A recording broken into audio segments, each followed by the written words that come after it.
Ketika kita menghadapi ujian, kadangkala kita itu merasa bahwa hidup kok seperti ini saja, yang seolah-olah kita itu berada dalam suasana yang bikin kita itu seperti kehilangan arah. Kadangkala kalau kita mempelajari tentang tasawuf, kita harus mengerti bahwa Gusti Allah itu mengikuti alam pikir manusia karena sayangnya. Jadi di saat ketika dikisahkan dulu itu ada seorang tokoh yang cukup ternama di sebuah kota ini bertanya pada seorang sufi begini, "Wahai sufi, tolong kasih saya satu kata, sak tembung, sak kalimat, tidak apa-apa, di mana kata itu bisa saya pakai di saat saya mengalami sebuah kejadian, entah itu menyenangkan ataupun bikin saya sedih, entah itu saya berada dalam situasi bahagia ataupun di saat saya sedang menderita. Tapi kalau bisa satu tembung itu, satu kalimat itu bisa bikin saya tenang, bahkan semua orang yang mengucapkannya pun merasa tenang." Dari pertanyaan ini si sufi ini menjawab begini, "Saya akan memberikan sebuah kalimat, sebuah satu kalimat saja, tapi tolong diingat baik-baik kalimat ini. Sekali lagi tolong diingat baik-baik kalimat ini. Kalimatnya begini, ini akan berlalu, atau ini pasti berlalu." Nah, itulah dunia tasawuf. Kenapa hanya satu kata ini bisa dihubungkan dengan tasawuf?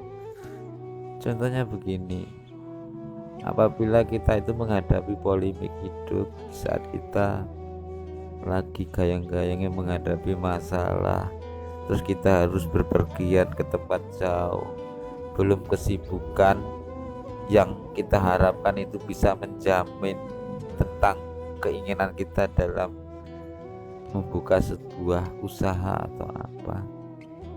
Tapi di saat lagi melangkah awal, tiba-tiba kita mendapatkan musibah, yaitu sakit. Coba bisa dibayangkan gak betapa pahitnya hidup kita. Tapi di saat situasi seperti ini, satu kalimat ini pasti berlalu. Lah itulah tasawuf. Ini pasti berlalu. Oh, ketika saya sakit, iya, ini pasti berlalu. Sedangkan bagaimana dengan ketika kita bahagia? Iya, ini pasti berlalu. Setelah ini berlalu, apa yang kita temui? Diharapkan untuk tetap mendapatkan bahagia lagi. Dan di saat kita mendapatkan bahagia lagi, tetap satu kalimat ini harus diingat, ini pasti berlalu. Kenapa?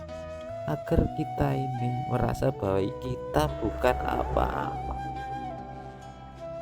Jangan sampai kita itu menjadi orang-orang yang ujub.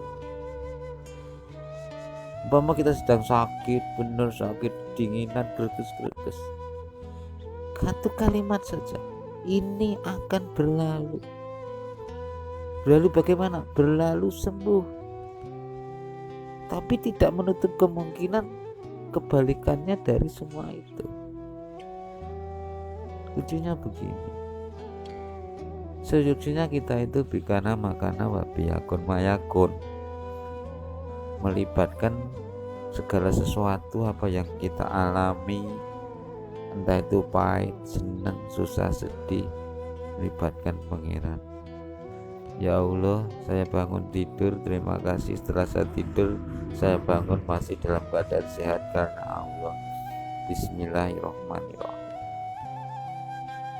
Ya Allah, saya bangun pagi tiba-tiba dingin, greges-greges, walaupun tidak begitu terasa, saya tetap bersyukur karena Allah. Bismillahirrahmanirrahim. dan ini pasti berlalu. Otomatis kuasa Allah itu ada. Allah itu sayang sama umat. Allah itu selalu mengikuti alam pikir umatnya, apalagi umatnya yang gak suka neko-neko. Ya itulah hidup. Itulah kuncinya kita mencerna sebuah hidup dimana kita itu tidak usah sedih di saat kita menghadapi sebuah permasalahan. Kita tidak usah sedih di saat kita mengalami sakit. Karena apa? Karena kita itu selalu bersandar ke Pangeran. Bikana makana wabiyakun mayakun. Bismillahirrahmanirrahim. Kita melangkah melibatkan Allah. Di saat sedih itu saya ingin menyanyi begini. Apa dadi donya tanpa esemu,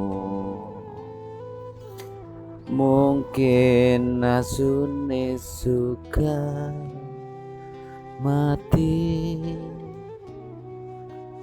lan aku pancen butuh dan aku pengen selalu kau senyum, mung sliramu sing bisa nentremke atiku, mung sliramu sing bisa ngendhalekno aku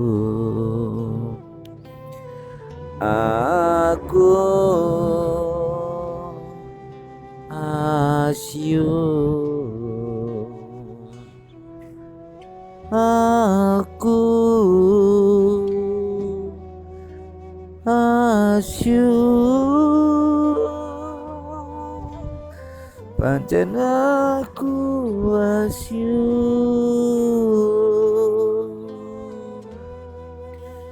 Nah itulah hidup. Kalau kita bicara tentang asyik seolah-olah itu saru. Tapi jika kita mengucapkannya dirasa, tidak ada istilah saru. Karena apa? Ya itulah indahnya kita hidup di jalan Allah itu ya seperti itu. Ketika kita sakit, kita tidak akan sedih. Karena apa? Allah yang punya semuanya. Allah yang maha sakit. Otomatis Allah yang maha sembuh juga. Ketika kita sakit ya kita serahkan ke yang maha sakit. Hingga akhirnya Allah akan ngasih kesembuhan karena Allah yang maha sembuh pula. Kita tidak usah khawatir besok rezeki dari mana ketika kita sakit, kita tidak kerja. Anak kita makan apa? Sejak awal kita sudah ngomong bikana makana wabiyakun mayakun. Gusti Allah mungkin salah alamat dalam ngasih rezeki. Ketika kita punya usaha, kita lagi sakit.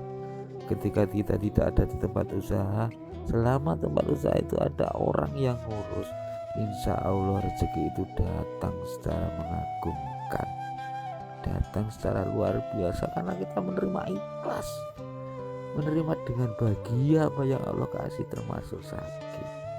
Semoga bermanfaat bersama.